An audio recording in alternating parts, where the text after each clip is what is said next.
I got interested in words and typography and everything through doing graffiti. So I started painting graffiti probably 25 years ago when I was 12, and that was around the same time I got into hip hop and rave music and stuff. And British hip hop before American hip hop, actually, I sort of backtracked, and then through samples in like rave music and jungle and all that, I found like old school New York hip hop.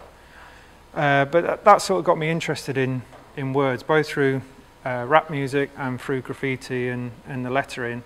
And over the years, it's sort of merged into this kind of thing, which I suppose is more to do with slogans and regional dialect and this sort of stuff. But it all stems back to kind of an interest that was sparked, yeah, when I was like 12, 13 years old.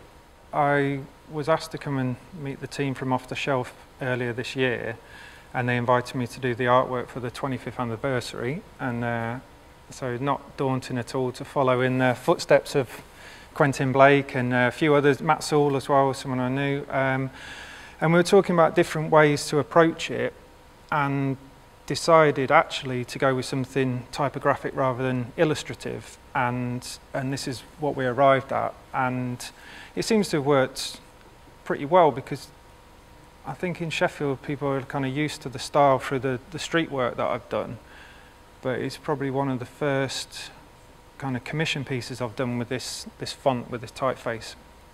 So I moved to Sheffield in the late 90s to study fine art, actually at Sheffield Hallam, and it was kind of after I graduated that I got to know Sheffield as a, you know, as a citizen outside of just this kind of student bubble.